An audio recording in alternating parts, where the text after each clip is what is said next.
دوسرا صلوات پڑھیے محمد و آل محمد پر۔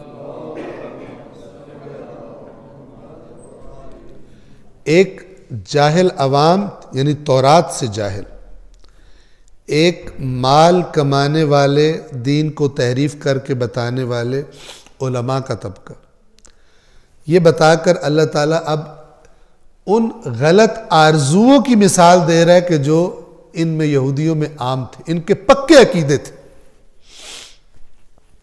اب وہ عقیدہ سنیے، آیت نمبر 80، وَقَالُوا، اور یہ کہتے ہیں، لَن تَمَسَّنَا النَّارُ إِلَّا أَيَّامًا مَعْدُودَةً، ہرگز نہیں چھو سکتی آگ ہمیں سوائے چند گنتی کے ایام کے۔ اگر ہم جہنم میں گئے بھی تو ہم کچھ عرصہ جہنم میں رہیں گے، گنتی کے، معدود جس کو گنا جا سکے، ایاماً معدودہ، گنتی کے ایام، کاؤنٹڈ ایام، ڈیز ہم جہنم میں رہیں گے، اس سے زیادہ یعنی ہم ہمیشہ جہنم میں رہ نہیں سکتے۔ اللہ کا جواب، اور آپ خود اس سے ٹون کا، لہجے کی سختی کا اندازہ لگائیے۔ اس قوم کو جواب دیا جا رہا ہے جو کہہ رہے ہیں ہم اللہ کو سب سے پیارے ہیں، ان کو جواب دیا جا رہا ہے، قل، اے رسول آپ کہہ دیجئے، اتخذتم عند اللہ عہدا،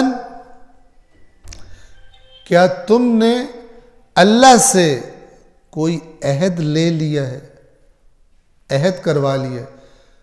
یہ میں گزارش کر دوں کہ موبائل جن کے پاس ہے، موبائل کو یا بند کر دیں یا سائلنٹ کر دیں۔ صلوات پڑھیں محمد و آل محمد پر۔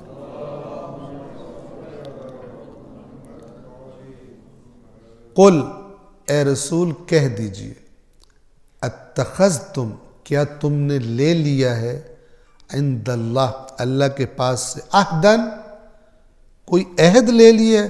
اللہ کے ساتھ بیٹھ کر تم یہودیوں نے، بنی اسرائیل نے کوئی ایگریمنٹ کیا تھا کہ اول تو تمہارے سوا جنت میں کوئی نہیں جائے گا، اور اگر تمہیں جہنم میں تم گئے بھی تو حتماً تم واپس آ جاؤ گے جنت میں، تم نے اللہ سے عہد لکھوایا۔ آج آپ دیکھ لیں یہ عقائد عام ہے مسلمانوں۔ اگر یہ عقائد رکھنے کی پرمیشن ہے، یہ میری بات توجہ سے سنیں، تو پھر اللہ کیوں قرآن کا حصہ بنا رہا ہے، کنڈیم کر رہا ہے کہ یہ عقیدے مت بنانا؟ یہ تم سے پہلے ایک کرپٹ قوم یہ عقیدے بنا چکی ہے۔ اب کوئی مجھ سے پوچھے کہ یہ تو احادیث میں مثلا جس نے بھی ایک دفعہ کلمہ پڑھ لیا اس نے حتماً جنت میں جانا ہے، یہ خلاف قرآن ہے، یہ خلاف قرآن ہے۔ کیسے خلاف قرآن؟ اے کاش کہ سب مسلمان بیٹھ کر اپنی اپنی حدیث کو اللہ کی کتاب پر پرکھیں۔ یہ اللہ کی کتاب کو توڑ موڑ دیتے ہیں آیات کو حدیث کے ذریعے، حدیث نہیں پرکھتے قرآن پر، تبھی مبتلا ہیں بدترین قسم کے اختلافات میں، بدترین۔ سورۃ العنکبوت، آغاز یہاں سے ہو رہا ہے، بسم اللہ الرحمن الرحیم، الف لام میم، احسب الناس ان یترکوا ان یقولوا آمنا وهم لا یفتنون، کیا لوگوں نے یہ سمجھا ہے کہ زبان سے کہہ دینے سے کہ ہم ایمان لے آئے انہیں چھوڑ دیا جائے گا اور ان کی آزمائش نہیں کی جائے گی؟ یہ آیت کیا ہے؟ اس کا کیا مطلب ہے؟ کوئی بندہ کہے وہ اللہ تعالیٰ تو کہہ رہا ہے کہ جس نے کہا میں ایمان لے آیا اس کا قبول نہیں ہے، لیکن جس نے کہا لا الہ الا اللہ اس کا تو قبول ہے۔ یہ بیہودہ بات ہے۔ یعنی جو زبان سے کہہ رہا ہے، اگر وہ جس کو اللہ کہہ رہا ہے کہ زبان سے صرف کہہ دینے کو قبول نہیں کیا جائے گا، کیا لوگوں نے یہ گمان کر لیے؟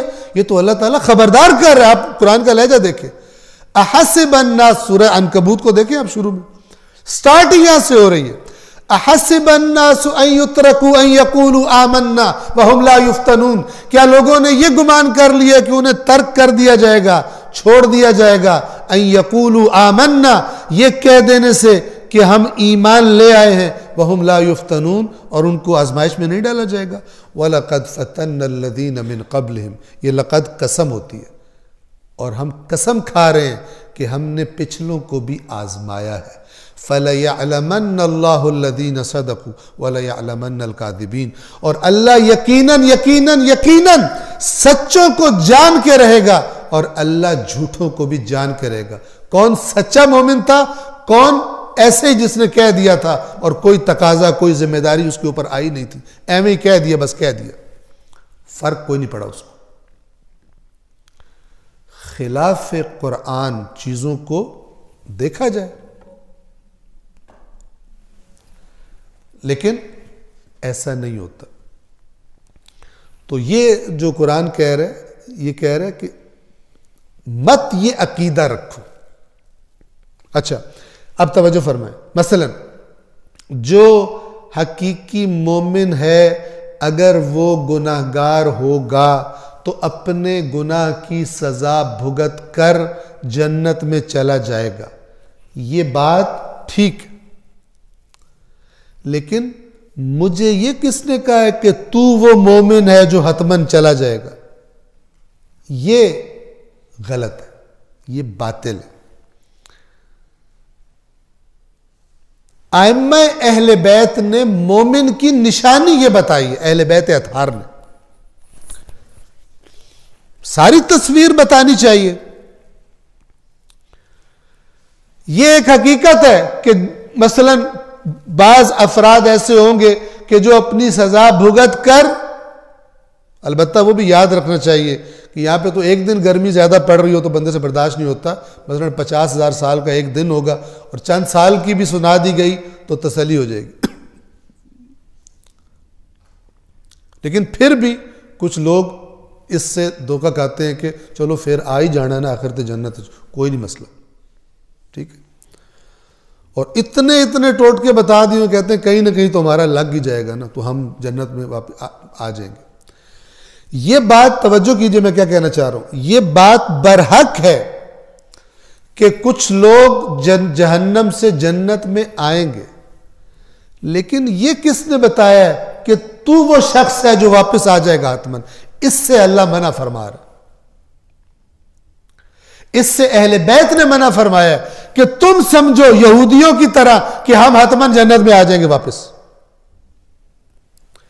اہل بیت نے جو کیفیت ایک مومن کی بتائی ہے وہ بہت خوبصورت ہے. الفاظ ہیں، یہ کتاب اصول کافی میں کتاب الایمان والکفر، باب الخوف والرجاء، خوف اور امید کا باب. خوف، اللہ کے عذاب کا خوف، اللہ کی پکڑ کا خوف، اور اللہ کی رحمت کی امید، یہ دو چیزیں. اس باب کے ذیل کی آپ اس کے اندر جو احادیث ہیں ان کو جا کے دیکھیں تو آپ کو پتہ چلے گا کہ یہ جو کہتے ہیں او تساں تے جانا ہی جانا ہے، یہ سارے 2 نمبر بے ایمان ہیں. یہ خوش کر کے کھانے والے اور اپنی ریٹنگز کو اوپر لے جانے والے، یا جاہل ہیں خود بھی، سنی سنائی آگے چلا دیتے ہیں، تقریر کرنے کا فن آ گیا ہے، یا بے ایمان ہے اور پیسے کھانا چاہتے ہیں. اہل بیت کیا فرماتے ہیں؟ توجہ کیجئے.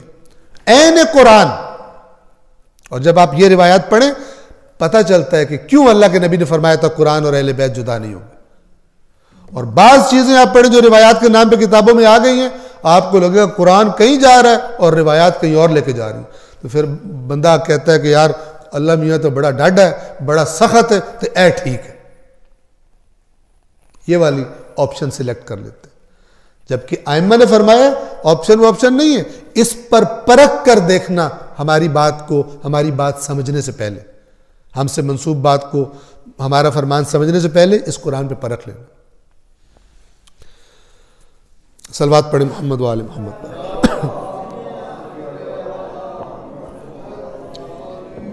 باب الخوف والرجاء میں اس طرح کی روایات ہے. ائمہ فرماتے ہیں ما من مؤمن، کوئی مومن ایسا نہیں ہے الا وفی قلبہ نوران، مگر یہ کہ اس کے مومن میں 2 نور، اس کے دل میں، اس کے قلب میں 2 نور ہوتے ہیں. یہ اب ذرا تمثیل کی زبان ہے. نور خیفت و نور رجاء، ایک اللہ کے خوف کا نور اور دوسرا اللہ سے امید کا نور. یہ دو نور کوئی مومن ہو ہی نہیں سکتا مگر یہ کہ اس کے دل میں یہ دو نور ہوتے ہیں. پھر فرماتے ہیں کہ ان میں کون سا زیادہ ہوتا ہے کون سا کم ہوتا ہے.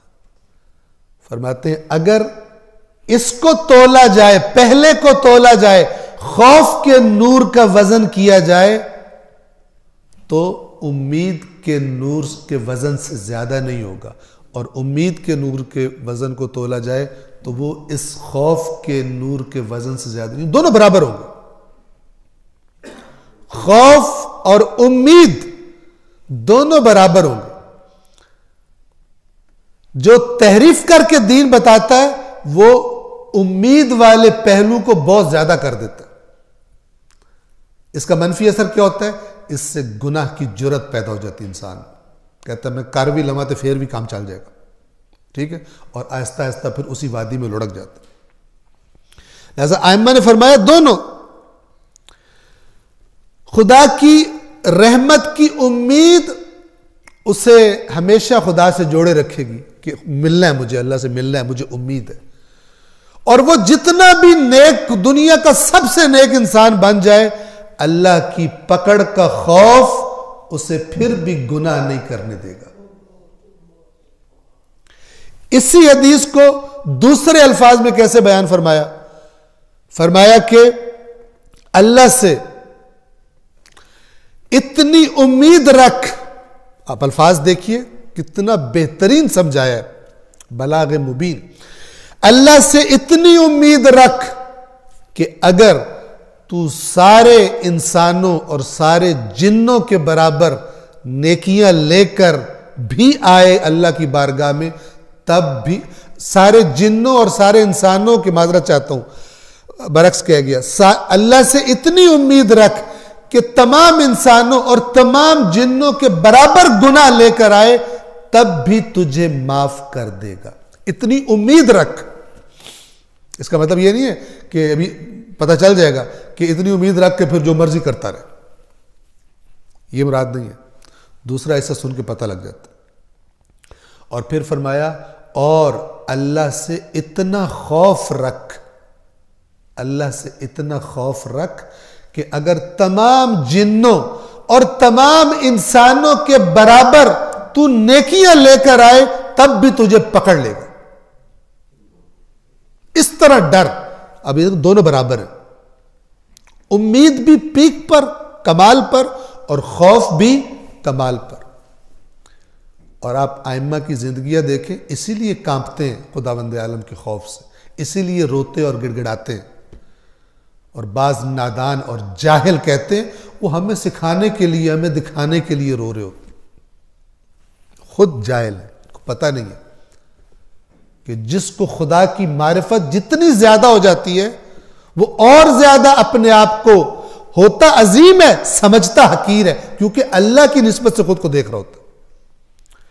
جتنی جتنی اس کی عظمت اس کو دکھائی دینا شروع ہوتی ہے، اتنی اتنی اپنی حقارت اس پر واضح ہوتی جاتی ہے اس ذات کے مقابلے میں، اور یہی اس کی عظمت ہوتی ہے.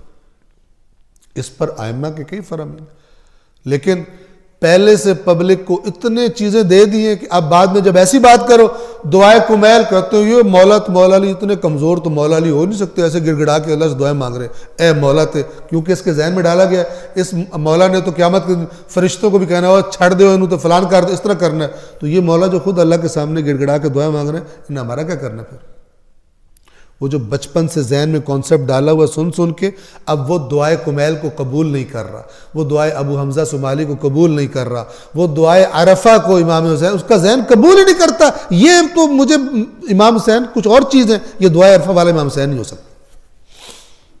یہ اسی طرح جیسے کہ قرآن میں اگر یہ لکھا ہو تو میں قرآن کو نہیں مانتا. کیوں؟ وہ بچپن سے سنی الٹی سیدھی باتیں اپنے ذہن میں اتنی پختہ کر لی ہیں، اب حق سن کر وہ ریجیکٹ کر دیتا ہے.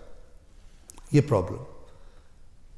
لہذا ائمہ نے جو طریقہ بتایا وہ قرآن مجید جس نے اپنا دین اللہ کی کتاب سے لیا اور اللہ کے رسول کی سنت سے لیا، پہاڑ ہل جائیں گے، اپنی جگہ سے نہیں ہلے گا.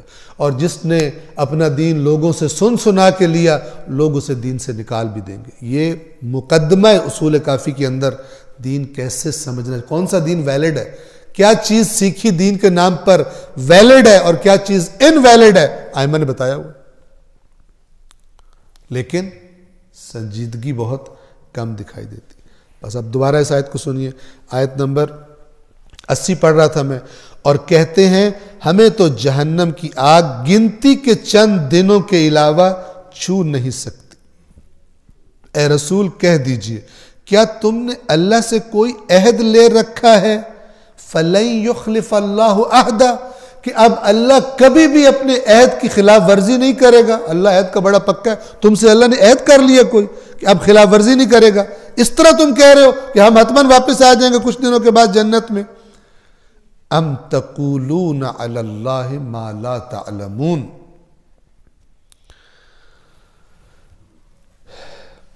یا تم اللہ پر وہ تہمت باندھ رہے ہو جس کا تمہیں علم بھی نہیں. ان سے پوچھے یہ جو تم بات کر رہے ہو یہ کہاں لکھی ہے؟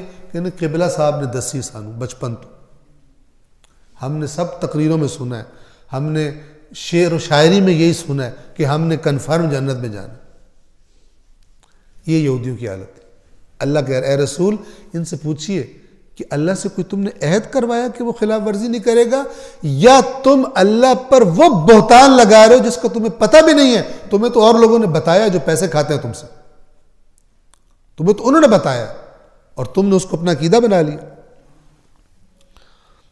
صلوات پڑھیں محمد و آل محمد. آیت نمبر 81 میں اللہ تبارک و تعالی اپنا کرائٹیریا اور اپنا معیار بتا رہے کون جنت میں جائے گا اور کون جہنم میں جائے گا اور ہمیشہ رہے گا بھی اس میں. تم کہہ رہے ہو کچھ دنوں کے بعد آ جاؤ گے. بلا، یہ جو لفظ ہے بلا، اس کا معنی یہ ہوتا ہے کہ جو پیچھے بات گزر چکی ہے وہ غلط ہے اور جو اس کے بعد بات کی جا رہی ہے وہ صحیح بات. بلا، تم غلط بدگمانی، اپنے جو تم گمان بنائے پھر رہے ہو غلط گمان ہے تمہارے. من کسب سیئتن، جس نے بھی برائی کی، کسب کسب کرنا یعنی کمائی کرنا، برائی کمائی جس نے، وَأَحَاطَتْ بِهِ خَطِيئَتُهُ، اور پھر اس کی خرابیوں نے ہی اس کو گھیر لیا، مست گناہوں میں عادی مجرم بن گیا. فَأُولَئِكَ أَصْحَابُ النَّارِ، تو یہی لوگ جہنمی بھی ہیں، ہم فیہا خالدون، تم کہتے ہو کچھ عرصے کے بعد آ جاؤ گے، ہمیشہ ہمیشہ اس میں رہیں گے. یہ اللہ تعالیٰ نے جواب دیا ان کو، کیونکہ یہ نظریہ بندے کو ٹریک سے اتارنے کے جراثیم ڈال دیتا ہے بندے میں. آ تو جانا ہے نا جنت میں، چلو کوئی نہیں، یہاں بھی کر لو وہاں بھی پھر ہو جائے گا. یہ بات اپنی جگہ پہ یاد رکھیے، بات حق ہے، ایسا ہوگا کچھ لوگ، لیکن مجھے آپ کو یہ حق نہیں دیا گیا کہ میں کہوں کہ میں وہی ہوں جس نے حتماً جانا ہے جنت میں. یہ آپ کو ٹریک سے اتار دے گا، جیسے امت بھی ٹریک سے اتری پڑی ہے. ذمہ دار لوگ، دین کی کوئی ذمہ داری قبول کرنے والے، دین سے زندگی کا رخ لینے والے وہ کم ہیں. اپنی بالکل دنیا داروں کی طرح زندگیاں گزار رہے ہیں، دنیا داروں والی سارے کام کر لیتے ہیں، چند جگہوں پہ لنک رکھا ہوا ہے دین سے، چند ورد کرتے ہیں صبح اٹھ کے، چند وظیفے کرتے ہیں، چند رسومات ادا کرتے ہیں تاکہ جنت پکی کر لیں اور یہ جو خرابیاں کی ہیں وہ بخشوا لیں. یہ دین کی تصویر ذہنوں میں، دین یہ نہیں ہے. یہ دین اسلام وہ نہیں ہے جو اللہ کا رسول لایا تھا، جو قرآن نے بتایا ہوا ہے. دین یعنی پوری زندگی کا رخ متعین کرنے والا قانون، ہدف دینے والا قانون، اقدار، ویلیوز دینے والا پورا مجموعہ انسان کی کامیابی کا، فی الدنیا والآخرہ، دنیا و آخرت کا. نہ کہ آخرت میں یا کہیں پھنس جاؤ تو چلو جی یہ وظیفہ کرو، یہ ورد کرو. اگر آپ ان باتوں پہ غور کریں، ان کا محور بھی دنیا ہے. بندہ بتا رہا ہے منتے مرادیں لینے کے یہ ٹوٹکے ہیں، یہ والا ورد کرو، یہ فلان کرو، وہ بھی دنیا میں گھما رہا ہے اس کو، کوئی منتے مرادیں دنیا والی. دنیا کی آرزو. آپ قرآن مجید کے تناظر میں دیکھیں دنیا کو کتنا چھوٹا اور گھٹیا بنا کے دکھایا ہوا. اور یہاں پہ ایسا لگتا ہے دین سے تعلق اس لیے تاکہ میرے سارے کام ہوتے جائیں، ترقیاں ہوتی جائیں، کاروبار میں برکت ہوتی جائے، میں کبھی بیمار نہ ہوں، میں جیسی اولاد مثلا مجھے چاہیے بیٹے ملے فلاں. پوری دنیا پہ فوکس کیا ہوتا ہے. یہ دین نہیں ہے، تو دنیا حاصل کرنے کا ایک ٹول سمجھ لیا دین کو، دین کے بعض وظائف کو. جو کوئی بھی بدی اختیار کرے گا اور اس کے گناہ اس پر حاوی ہو جائیں تو ایسے لوگ جہنمی ہیں، اہل دوزخ ہیں جس میں وہ ہمیشہ رہیں گے. اور آیت نمبر 82 والذین آمنوا وعملوا الصالحات، اور وہ لوگ کہ جو ایمان لائے اور عمل صالح، نیک اعمال جنہیں کہا جاتا ہے، اچھے اعمال یعنی اللہ کی اطاعت، وہ بجا لائے، اولئک اصحاب الجنہ، یہ لوگ ہیں جنت میں جانے والے، ہم فیہا خالدون، ہمیشہ ہمیشہ اس جنت میں رہیں گے. ایمان اور عمل صالح کرنے والے.